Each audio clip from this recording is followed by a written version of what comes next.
Dr. Lonny here with PhD Lifeline episode 3. And today we're going to talk about the 7 essential items that every PhD student needs to earn their doctorate. Now, this could apply to those pursuing a PhD, DBA, EDD, or similar.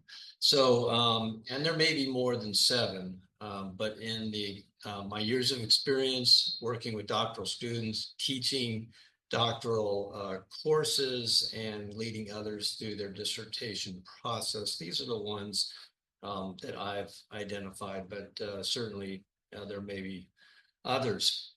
So let me begin by saying that once you get into your dissertation process, and you take your core courses for your research discipline, and then whether it's business or psychology, IT, education, whatever that may be, then there's a research part of the doctorate. And that research part typically requires the creation of a dissertation or similar manuscript. It may be 5 chapters, maybe 4 chapters. Most often it's a 5-chapter dissertation, from the introduction to the literature review, to the methodology, to the findings, to the conclusions and recommendations. Those are your typical 5 chapters. So the very first thing after establishing your topic, which we'll talk about in a future episode, is understanding the criteria for developing the dissertation. And so typically there's a dissertation template. There's instructions for completing the template for each chapter, for each section within each chapter. So becoming very familiar and understanding all the criteria associated with that dissertation is very important. And then when we will talk through this specific criteria at greater depth, much greater depth in future episodes, beginning with development of your dissertation research topic. So that's one criteria. The next criteria then is academic research. That's what a doctorate is about. It's doing research, it's discovering things through your research, what exists, what doesn't exist, where does data need to be collected, where are new findings needed to help address a problem, that research problem that's being identified for further research. That research, the vast majority of that research will come through peer-reviewed journal articles. So understanding how to use your university's library, whether it's online library or physical library, understanding how to find sources in the library, whether it's through databases or otherwise, is essential. And understanding how to use keywords, finding recent literature, understanding how that literature applies to your topic or whether it applies to your topic. All of this is key.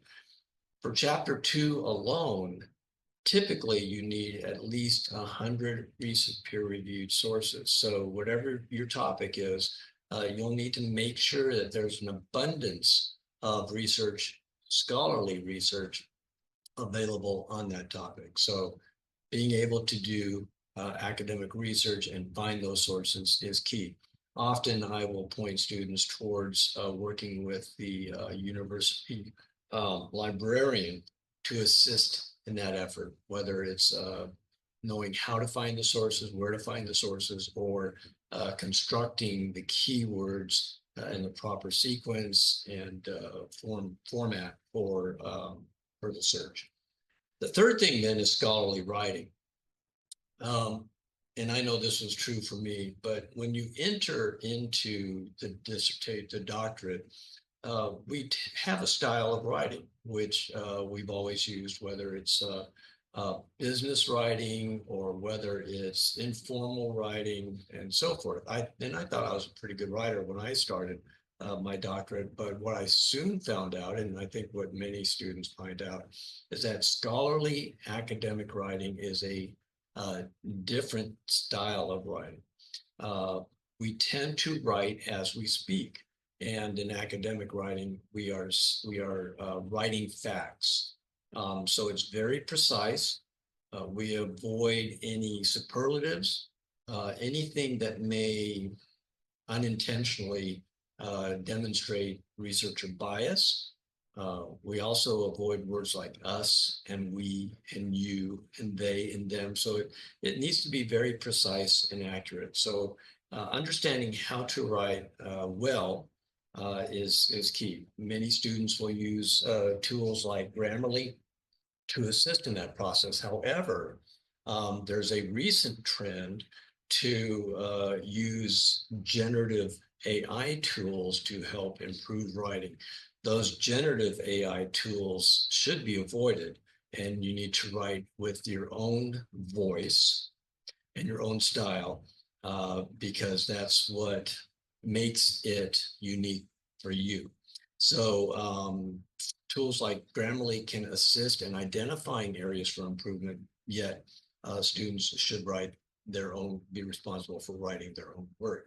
So scholarly writing is key in producing a readable, precise, concise, and accurate dissertation manuscript. The next one would be APA formatting or MLS formatting. APA is typically used in the business area, education degrees. MLS we often see in psychology. Um, so whatever that is, understanding that style and how to write in that style, how to format in that style is key. APA has an APA style manual. They're up to version 7 right now. So having that style manual, being able to look up resources online and find out examples of how to do references, how to do citations, how to do headings, how to do paragraph formatting and pagination and so forth. Very important that you understand the style of writing that's needed. Likewise, the ability to use Microsoft Word is key. Most manuscripts are written in Microsoft Word. They may eventually be converted to PDF, but they're written in Word. So understanding how to use Microsoft Word, how to do all those formatting features in Word, um, and how to do hanging indents, indentation, paragraph formatting, heading formatting, and so forth, how to build table of contents, how to do pagination. All of that is key. And not having mastered any of these skills that we've talked about can add to the time that it takes to earn a doctorate. So to be as thorough and efficient as possible in earning one's degree, these are things that are necessary skills and things that you can be working on as you enter the program going forward, or as you're thinking about going to a program. They don't have to be mastered before the program, because a lot of these skills are developed during the program. As you go through the program, as you're writing your manuscript, these are skills that you will develop. And then finally, if you're doing qualitative research, what you'll find is that you, as the researcher, are the instrument. You are the instrument for data collection, because you are the one asking the questions. You are the one taking the notes, transcribing the recordings. So the ability to interview becomes a key skill for qualitative research, and demonstrating your ability to effectively do research in terms of constructing questions, asking questions, being able to observe facial um, uh, changes, body language, facial expressions, I'm sorry, and body language. Those are all key to being a good researcher, and then following up with your transcribed notes with the participants and so forth, being able to do thematic coding and so forth. All that is very important. And then finally, the last one would be methodology. So if you're doing qualitative research, quantitative research, mixed method research, correlational, quantitative, doing case study, qualitative phenomenology, qualitative, all those different variations of that, it's really important that you understand how to do that methodology. And so becoming experts in methodology for your research is important. You don't have to learn every type of methodology that exists, but certainly the one that you are pursuing. Again, this is something you do not need to know before you begin your doctorate, but as you develop your topic and as you understand what it takes to complete research with that topic, then thoroughly understanding methodology and being able to execute on that methodology is very important, because you will have to describe that typically in chapter 3, which would then be approved by your committee chair or advisor, and then by the IRB prior to collecting data, and then executing on that approved plan for your data collection analysis will then be key to abiding by the approved proposal that was presented to your committee and to the IRB. So those are the 7 things that I've identified that a researcher, that a student must master in order to get your doctorate at a high level. Obviously, anything less than mastering can be worked through over time, but that may take additional time and effort, and sometimes money to work through. So understanding where those areas are that need to be mastered and focusing on those as you go through your doctorate, I think will be key to your success. So I hope this is helpful.